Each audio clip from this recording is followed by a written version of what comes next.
Everywhere in my room there would be snakes. Generally cobras, sometimes vipers. You would know where they are, one is hanging from there, another is in the bed. They would get under the blanket and you have to move very carefully. If you make one wrong movement, it will bite you. So it would be a great exercise in awareness for me. And slowly I gained a reputation where anywhere a snake came means in that area, they would come and call me. If I went to a place in Charmander Hill, I would know under which rock it'll be right now. So I went and caught this snake which is almost 12 feet long, very big cobra. I had it as a pet under my bed. I would just go to a provoked cobra which is like this and I would just catch it straight like this. I had learned that a human being can move much quicker than a snake. A lot of people thought it was magic.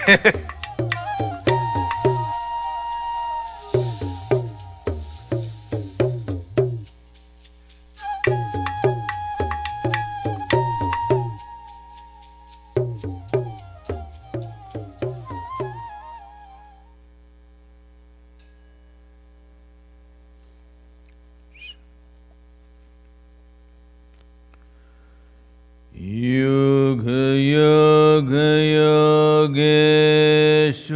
Yogeshwaraya Bhuta Bhuta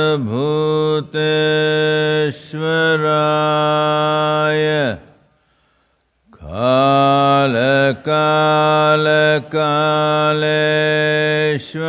Kaleshwaraya Shiva Shiva Sarveshwaraya Shambho Shambho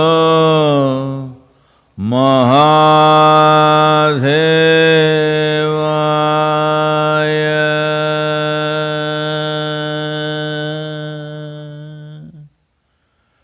Yoga Yoga Yogeshwaraya Bhuta Bhuta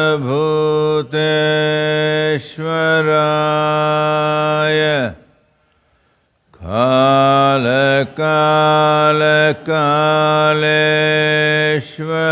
Kaleshwaraya Shiva Shiva Sarveshwaraya Shambho Shambho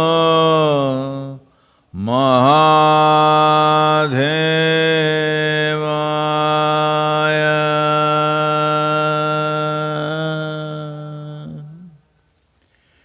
Yoga Yoga Yogeshwaraya Bhuta Bhuta Bhuteshwaraya Kala Kala Kaleshwaraya Shiva Shiva Sarveshwaraya Shambho Shambho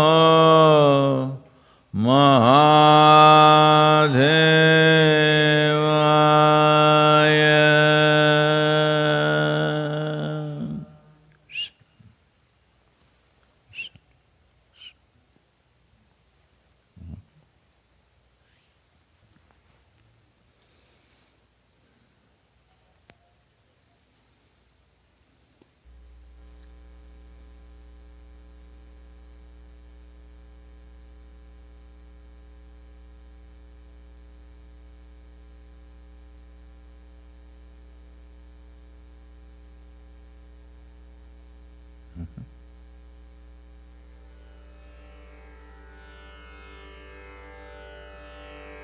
தோடுடைய செவியன் விடையேறியோர் தூவெண் மதிசூடி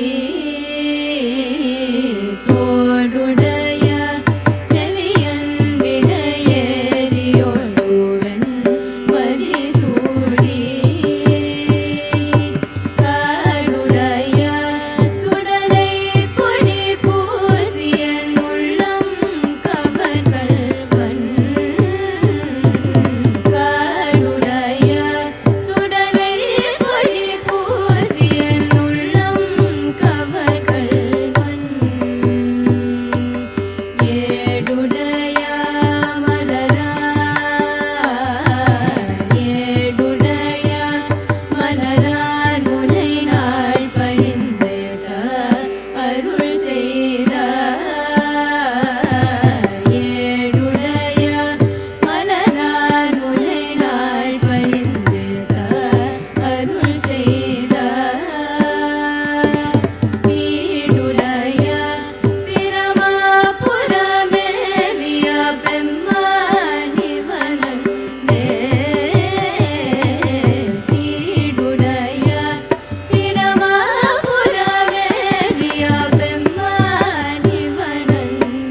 Namaskaram. Namaskaram to all of you, wherever you are.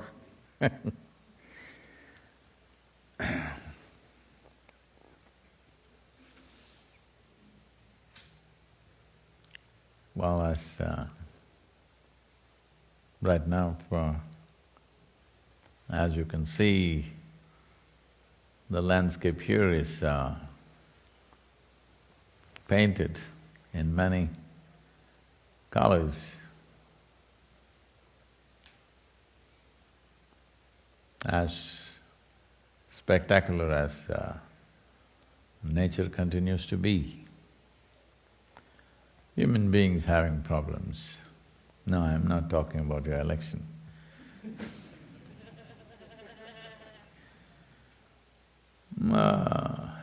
The virus situation continues, and in regions of the world where we thought, our people thought that it's past, it's come back again with full force.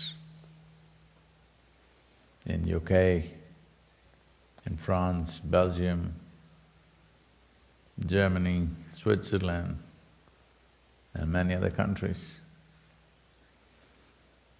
Month-long lockdowns, full lockdowns have been declared because people have been resisting these lockdowns. Quietly, armed soldiers have come in to enforce this lockdown.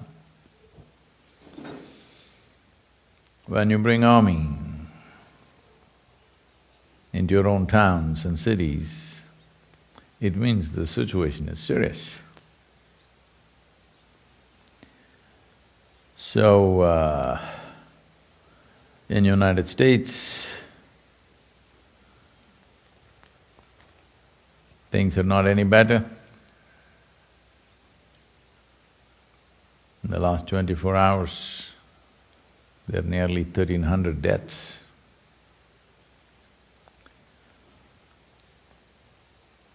Well,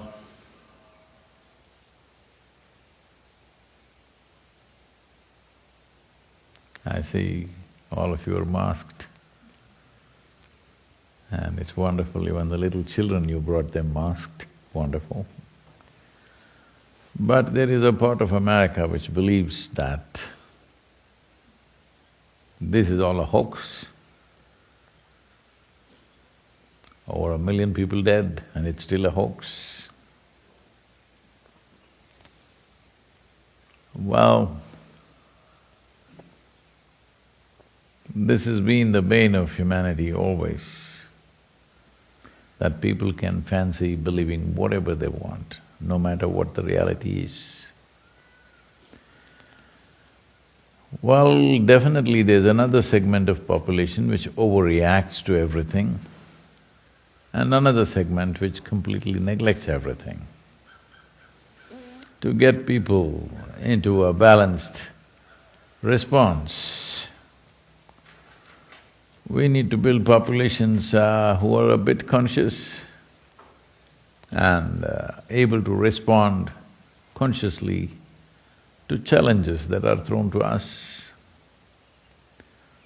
Some reacting wildly in panic,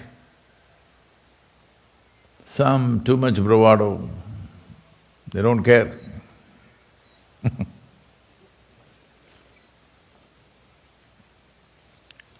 Well, if there is any misunderstanding, hope this helps to clear this. Nations went into lockdowns not because we believed that you can stop the virus. We went into lockdowns to ensure that medical facilities are not overwhelmed. Suddenly in a city, 1 million people get sick, then they will die because of lack of medical attention. We wanted them to get sick slowly, in installments, so that everybody can be attended to and we can bring down the fatality rate, which to some extent we have succeeded. in many countries. But aberrations are there. When something is a global situation, unfortunately aberrations will be there. And these aberrations are largely either because panic reaction or too much bravado. Compulsive behavior is being hidden under some kind of confidence and courage. When it's at its peak, somebody very proudly comes out on the street and says, "I need a haircut."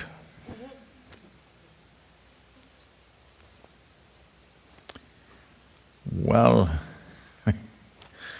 I knew that you cannot handle your head, but even your hair, you can't handle your hair, and your head is a complex, it's pretty complex. You're having trouble handling it, understandable, but you cannot handle your hair for a few months. That's a tragedy. People are talking about freedom, that I have freedom. Yes, you have. Who said you and me are not free to die? We're free to die. But the problem is, there are others who want to live. If everybody wanted to die, no problem. But there's a whole lot of people who want to live. So, responsible behavior becomes the element of success in a situation like this. Wherever I go, people are asking me, "Sadhguru, how to deal with such a terrible situation, hard situation?" Well, you have forgotten how life has been for every generation till now. If you do not know, or if you cannot look back too far away, just look back at the last 2 or 3 generations, 20th century. What people have gone through. Early 20th century, there were famines in large parts of the world. World War I, Spanish flu, World War… depression, World War II. Well, you had Korean War, Vietnam War, lots of things. You're not facing anything like that. This is a soft ball. This pandemic is a soft ball, but we have become so frail in our minds that we cannot handle it. I want you to understand. I want you to just look back and see what is the experience of people where their whole cities were flattened in World War II and they built back within 15, 20 years' time. Hello? A significant part of the population died. There was nobody who did not lose somebody who's their family or friend. Everybody lost someone and they lost everything they had and they built back and put the world back on rails. You don't have anything like that. And there is so much technology. For the first time you can work from home, you can keep your friendships from home, you can even have a love affair. Hello? Yes, new ones, because you have a lot of time at home and no risk of even meeting them and getting into any trouble. But we are complaining and complaining like never before because both in body and mind, a large segment of the population has become very frail. Not because of old age, they've just become very frail because of too much comfort, too much convenience. And without using their body or brains, they can still live reasonably well. so much facility. It's time to understand that no matter what we create, our apple cart could be turned around. Simple situations can do that. When everything is well, you're well means nothing. It's not because of you, it's because of the situation. Even when things are dead wrong, you're still well. This means you are of some value as a human being. This is the time to display that. Fortunately, in countries like India, where the population is of a certain density, the recovery rate has become phenomenally good. Fatality rates have dropped significantly, and recovery rates are going up by the day. That means people are… their systems are getting little stronger, medical systems are beginning to function at many-fold higher levels than what they normally function. So this is what needs to happen everywhere. That one thing is, individual human beings should get stronger for sure, because if you want to live strong, you need both physiological and psychological frameworks which are of a certain stability and strength, otherwise you cannot.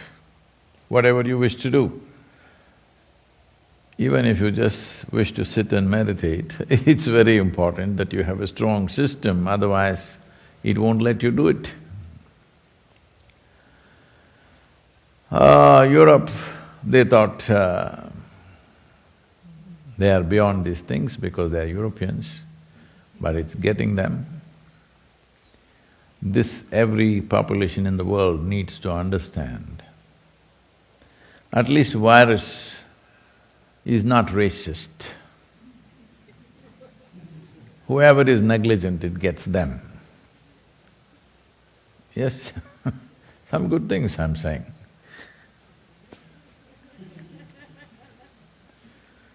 It doesn't discriminate what is the color of your skin. Anyway, it gets you if you're not, conscious about it. The new epicenter of pandemic has become Europe once again. That's where it flared up, it went down and people thought that's it, and I think the beer drinking season in certain countries in Europe has put pandemic back into full action once again.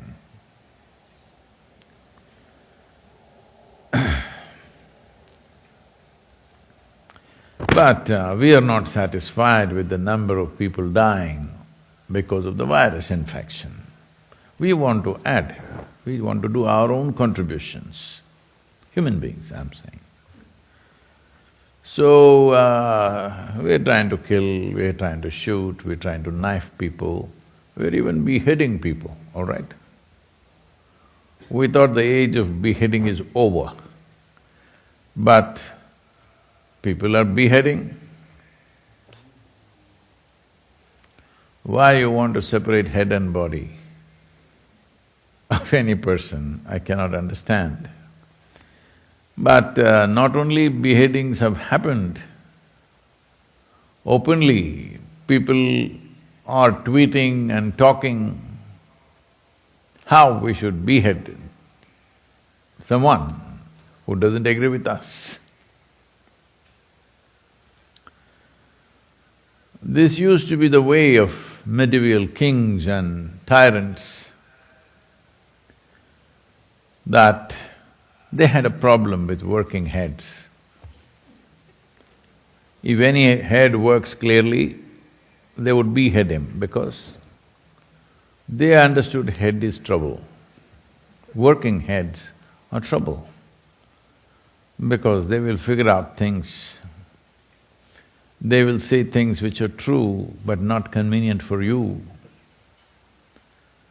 This used to be the practice. But once again, beheading is part of 21st century's conversation. Who should be beheaded, who should not be beheaded? Can you believe this? Where are we going, huh?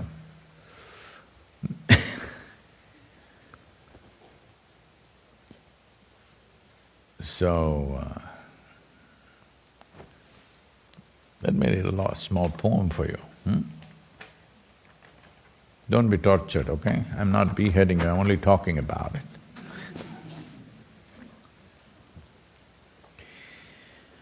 The poem is titled as Beheading. What else? When suddenly the conversation in the world shifts back 3-4 centuries, just like that. Oh, 3-4 centuries of civilizational work gone waste, so obviously you have to say something about it. Beheading. Fighting for gods in scriptures of another place and time. Fighting for gods in scriptures of another place and time. Their relevance you may question if only you do not value your own life. Their relevance you may question if only you do not value your own life. Heads have been rolling for a long time for sensitivities that are not for life. Heads have been rolling for a long time for sensitivities that are not for life. In not making anything of value of oneself, in not making anything of value of oneself, has such an advantage of being welcomed in another place that is hallowed and divine that is worth killing for.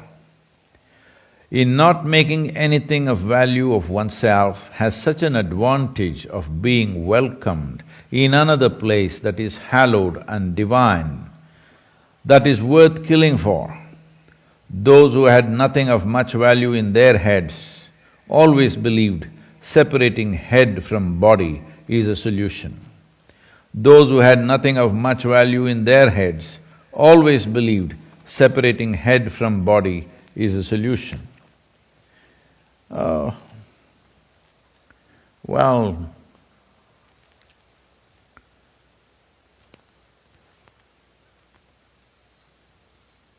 in a way, it eliminates the problem, you know. Whatever you think is problem, but human heads are supposed to arrive at solutions, not problems, because everybody is taking their own position, a position which is diverse from life, a position that may be ideological, a position that may be belief or faith-oriented, a position that may be about heaven, a position that may be about nation, that position that may be about power, everything except life. Everything else has become valuable except life. Well, a haircut is better.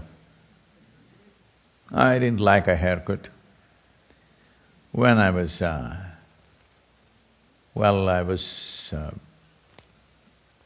I was told that normally in India, when a child is born, within 11 months before the child completes 1 year, usually, or sometimes some people choose different timings, but within 2.5 years of age, tonsuring of the head will happen. That means the hair is removed because that hair is supposed to carry the taint of mother's blood, so it must go. A child should not grow up with that hair. There are other reasons which are, you can say, a little bit scientific, let's not go into that anyway. For some reason that was not done for me. So, I grew up, by the time I was 4, lots of hair. They were still hoping to take me to some specific temple where this will be done, that never happened. So I grew a lot of hair. So they cannot take me to a barber to have a regular haircut because first I must be tonsured, and that didn't happen for various reasons. Then they put me in a school which was run by some missionaries, Christian missionaries, and they said, probably, I don't know what they said, but they thought I looked too uncivilized with such big hair. So they want to cut my hair. So I didn't go to school for months, that I don't want my hair cut. But in the afternoons, they give you some biscuit and milk. I don't know what milk it was. Anyway, after that, usually children fall asleep. One day when I slept, they cut off my hair. So I never liked haircut, you know. So, but I will concede, haircut is better than beheading. Hello? Even that is not needed if you ask me, but it's okay. You want to cut hair, it's okay. Head is there to come to terms with. Human head has taken millions of years of evolution to get to this point. Nobody should ever see somebody's head is a problem, because you can turn the head around. If you turn the head around, it's a solution. Yes, all human problems are also manufactured here, all solutions are also manufactured here. Making humanity in such a way that human heads generate solutions, not problems, needs to happen. That work we don't do, because that needs lots of work. We need to do something about seeing that every human head is a source of some kind of solution to something or the other. That is what head is supposed to be. But now it generates problems, or somebody's head doesn't agree with you, somebody's head refuses to believe what you believe, somebody's head refuses to adhere to whatever you think is sacred. So remove the head. Well,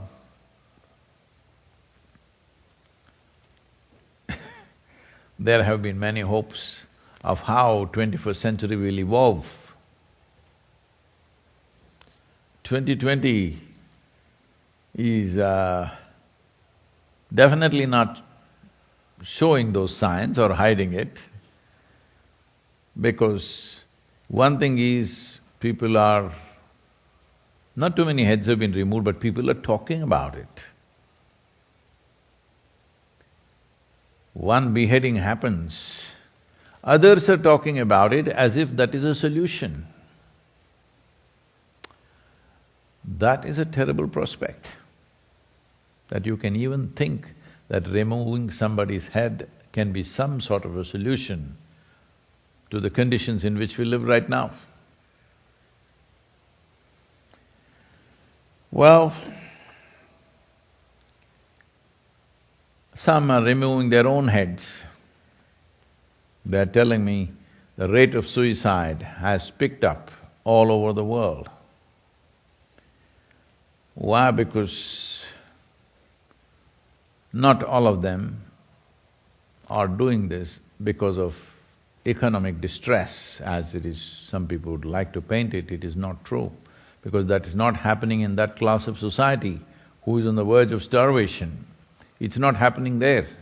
It's happening in reasonably well-to-do because they couldn't have a haircut, or they couldn't go out and do what they wanted to do. They couldn't have their birthday party with their friends. For things like that, people are removing their own heads. Maybe not beheading, but in some way ending life. This is the most important thing that needs to happen, that from this idea of enjoying life to being joyful, this needs to happen in the world. Those who have these philosophies of we will enjoy life, if the conditions around them change and those things that they think they enjoy do not happen, they will come to a place within themselves where it's not worth living. But if you're joyful by your own nature, well, everything you will enjoy. If you're locked up at home, you will enjoy. If you go to the office, you enjoy. If you get a job, you enjoy. If you get fired, you enjoy it. Hello? Yes. Because you're joyful. Instead of being joyful, people have philosophies of enjoyment. This is a question that keeps coming to me all the time.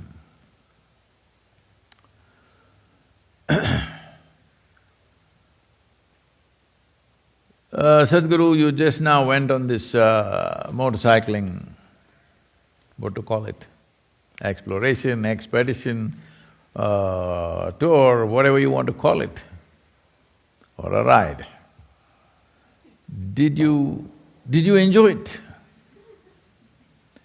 I don't enjoy anything. I'm just joyful, so everything is pleasant. Even pain is pleasant. Motorcycle riding for 12, 14 hours a day is painful, all right? Yes, it is. Those of you who only heard the sound, wham, you must know there's a lot of pain. Yes. In all the wrong places.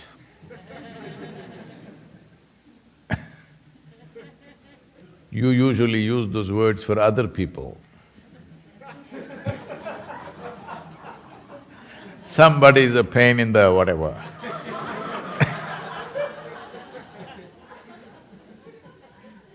So, lot of pain, and especially because now, because of this pandemic, the entire team chose not to eat anywhere, no restaurants, no nothing, we just managing with what is there. Well, our teams produce reasonably good food, at least one meal a day. But rest of the time, we are having bites of this and that and managing. But if you're joyful, everything is fine. But if you're in an enjoyment mode, if what you have a formula for enjoyment, if that formula doesn't work, you're miserable. Right now, this pandemic, you're all alive, I can see, though you're looking, no expression on your face. That's because you're masked, okay, it's okay.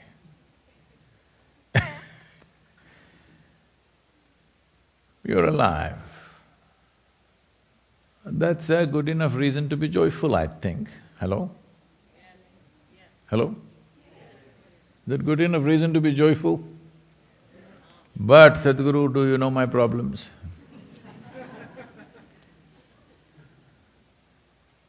Yes, there is a state without problems. You want to get there? Because if you don't read the science of life properly, you will get there. Everybody gets there. But it's not a race that you have to get there sooner than others. Hello? Those of you who believe you are on a race with life, now pandemic has slowed you down. It's not taken your life, it's just slowed you down and you're suffering it. Why? Because you are on a race. If you believe life is a race, you must get to the finish line sooner than everybody else, isn't it? Hello? Is that what you want to do, I'm asking? Is that what you wish to do? You want to get there sooner than others? So, you must read the science of life within yourself and around yourself. It just takes not a philosophy, not an ideology, not some supernatural power, just a little bit of attention to the life, not to other things that you've made up in your head. This happened one day. This is in Italy. Are there any Italians here? You are, okay. Only one, we can joke about him.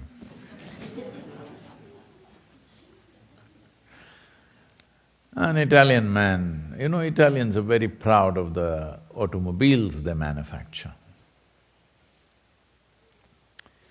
Well, recently you see an Indian company was about to take over the Ducati and the entire maybe if not the population, the entire government fought back and did everything they should not do in a free market situation and they retained their Ducati. It's fine, I also like the Ducati, that's not a problem. When I was invited to drive in a Ferrari cavalcade, I found something absolutely unique which would never happen anywhere else in the world, is when you drive a Ferrari, this was a group of Ferraris, like we are about 108 Ferraris, they gave me a factory car, others had much more fancier things. And if 2-3 Ferraris drive on the street, the entire public will stand there on the street side and clap their hands. They're so proud of their cars. I thought, this is nice in any street if you go, the moment they see Ferraris come, they rumble and come, people stand on both sides of the street and clap their hands. I thought, this is great, they're so proud of their engineering and their product. So, an Italian man driving his Ferrari, it's very hard to drive that car slow. So at a certain speed he came. There were two Franciscan monks, they also Italian. And they had a board, end is near. This Ferrari guy came, looked at them, stuck his head out of the Ferrari and screamed at them, "You religious nuts, go and hang yourself." And then he went through the corner, then they heard screeching of tires and a big crash. Then one of the monks said to the other, "Maybe we must change the sign to 'Bridge is out'."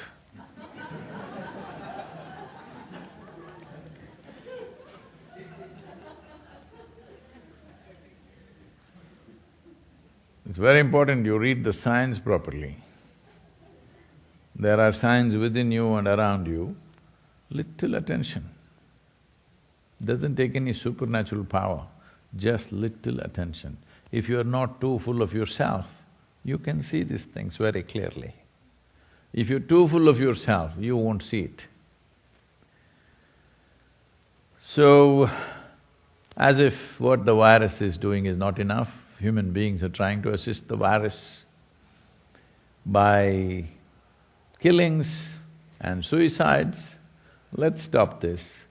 Let us at least demonstrate that at least nature believes, even if you don't believe, at least nature believes you are the most evolved product of nature's millions of years of work on this planet.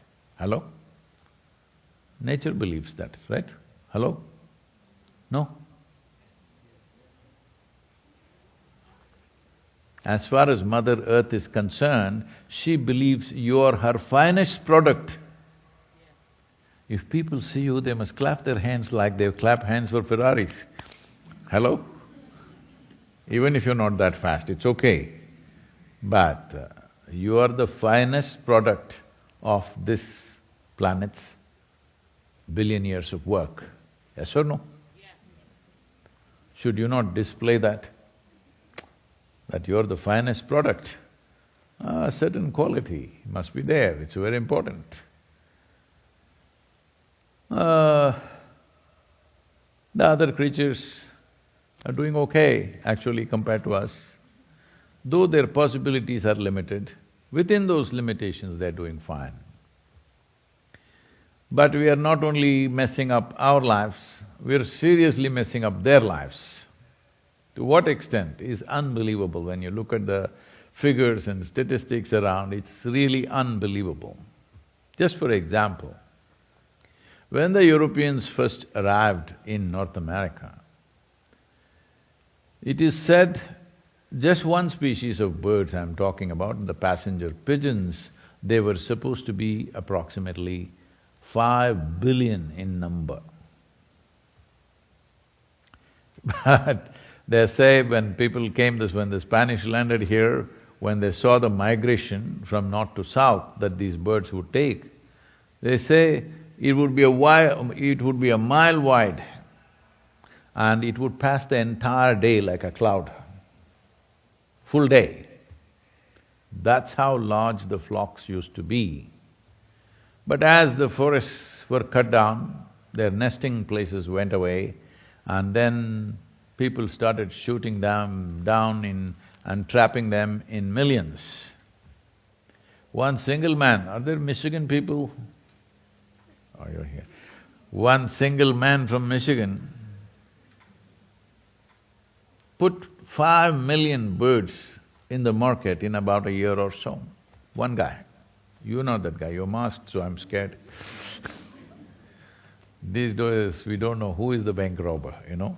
Customers are also looking like bank robbers. Employees also looking like bank robbers. This is a good time, you know. If you are Mr. Dellinger, this is a good time. So I'm saying, by 1914, the last of these pigeons died, they're extinct right now, such a species does not exist. I'm saying in a matter of three centuries, we just wipe out 5 billion population of one species. All the other smaller ones, what we have done, we don't even know. Once in 17 years, the cicada comes out. The last time it came out, I landed in I landed in Nashville and I'm driving. Then I see on this highway, they just plastered to the road. Millions and millions, miles. I thought, what are we doing? 17 years ago, they had come out. Now they've come out after 17 years. They didn't understand how many new cars you bought. In 17 years' time, the volume of traffic that's gone up, they didn't realize, and they came on the road and they got plastered in millions. After all, they're coming out once in 17 years. For a few days, we could avoid the traffic in the daytime on that specific highway. Hello? 3 days. Hello? Is it okay?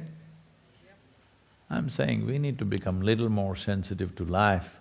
Then these kind of pandemics and stuff, we will know how to deal with, because all it takes is a little conscious response, that's all. It's only the problem started by human beings, hard to deal with because they will get you no matter what, you know. For this, you have to do more crude things than they are doing. If they kill one, you have to kill 10. This is how the world is being handled right now. But becoming life sensitive is the most important thing that needs to happen in individual life and the life of the generation, that we are life sensitive. Not sensitive to our thoughts, our emotions, our philosophies, our ideologies, our egos. No, we have to become life sensitive because the highest value here is life. Do you agree with me? Hello? All the masked men and women, do you agree the highest… because I don't know with what intention you come, when people came masked, they always pulled out a gun. That at least has changed, see. Masked people are no more carrying a gun. Great thing, huh? You've done one great thing in the world. You are masked, but you're not carrying a gun, not planning to kill, not planning to rob. This is an improvement.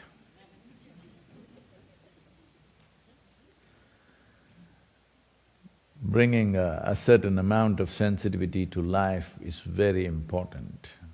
Not to our ideas, not to our comforts, not to our egos, not to our belief systems, but to life, because that is the only value. Everything else is secondary.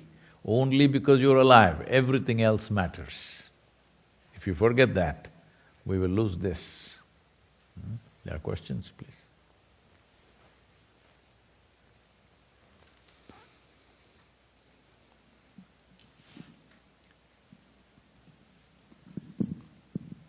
This question is from Greg in Seattle. Sadhguru, I know you're against intoxicants and such things, but Oregon just decriminalized small quantities of cocaine, heroin, meth, and psychedelic mushrooms. People are saying mushrooms can be used to treat depression, anxiety, and such issues. Are you still against intoxicants if it's for a good cause like this? Oh, did I ever say I'm against intoxicants? I'm for intoxication. Yes. Look at my eyes, I'm always intoxicated. But they are not against small quantities. I am against small quantities. I believe that you must carry an intoxicant manufacturing factory with you wherever you go. They shouldn't be able to find it in your pockets. That's all I said, because how much can you carry in the pocket? See, there may be… Okay, here there is a wishing tree. In this culture, there is something called as a wishing tree. You can go to that tree and ask what you want and it'll always give you in whatever quantities you want. In India, there are more imagery of this. There is a kamadhenu, that means there's a cow which will give endless amount of milk and nourishment for people and wealth. There is akshaya patra, that means there is a vessel where endless amount of food, you can serve 10,000 people, but still there will be food. In that, it never gets empty. All this imagery is because you want an endless source of whatever is good in your life. For that you want an endless source. Hello? Isn't this the aspiration? A wishing tree, a magic wand, a kamadhenu or a akshaya patra, what it means is, you want an endless source to whatever you think is the good thing. Well, right now you think intoxicants are a good thing. See, I have an endless source. I am offering it to you, but you want to carry it in your pocket in small quantities, I am against that. Yes, I didn't say I am against intoxication, because if you want to maintain a very high level of intense awareness and involvement with life, without intoxication you cannot do it. But do you want intoxication which disables you, or do you want intoxication which enables you? That's a question. You must answer that question for me. Do you believe in disabling yourself or enabling yourself? That must be answered, all right? If you believe in enabling yourself, I will teach you another way to be intoxicated. Well, someone there says, Sadhguru, I've been doing Shambhavi but I never got intoxicated.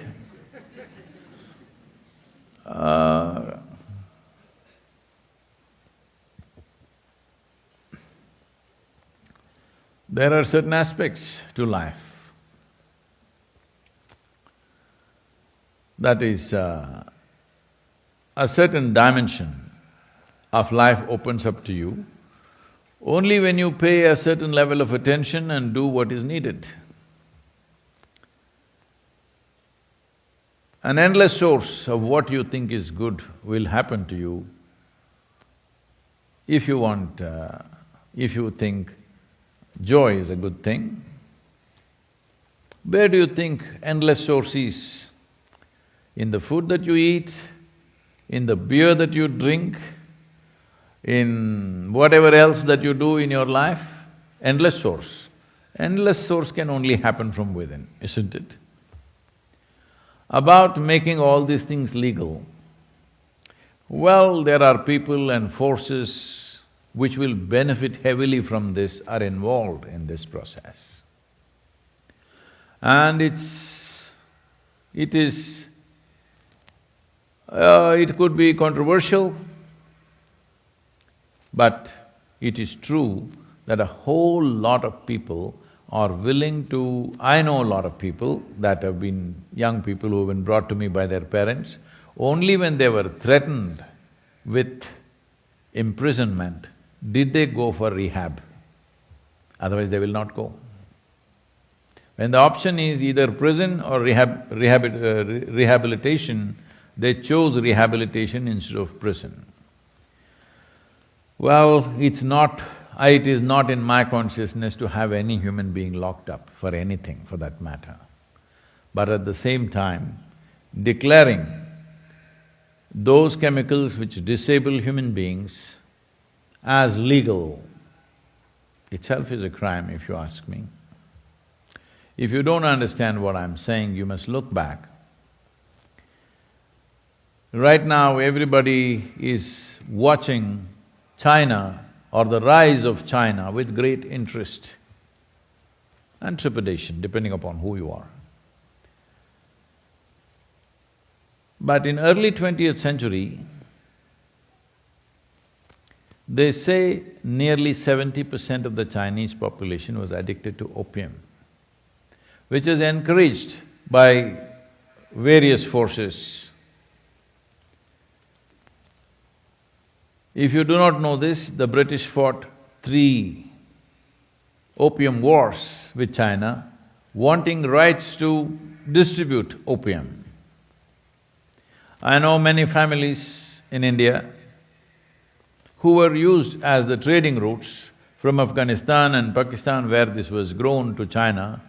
The Indian businessmen took this up and many families became super rich and still they are very rich. Nearly 70% addicted to opium. Abject poverty came to that nation and that culture. Well, it took killing of a few million people and a violent revolution to fix that. I am not condoning anything, nor approving anything, but this is a fact. When a population sinks into addictions, then it will lose all worth and all value of what they do. In this country, 4-5 generations of people have worked their lives out to build this nation to what it is today. Now, you don't have to do much. If you do, it'll be good for the world, but otherwise at least you can sit back and enjoy what these generations of people worked for. Now, you want to disable yourself. You think it's your right to disable yourself by using chemicals which will intoxicate you, and there is substantial evidence to show that it disables your mental process. There is no question about this. It doesn't matter because researchers can be funded by anybody and they can make up what they want. It doesn't matter who says what. Chemically intoxicating yourself, including alcohol, I'm saying, in some way disables you. You think it's all right to be partially disabled, that's up to you, because then you can park without problems. Hello? At least in the parking lot, you have privileges. This is the whole problem. This is what… when I read this poem also, I don't know if you got that line. This is what is the problem with the world. People who don't make anything of themselves think and believe they will be welcomed somewhere else into a great hallowed place somewhere up there. The same is happening here. Well, a nation which was built from scratch with much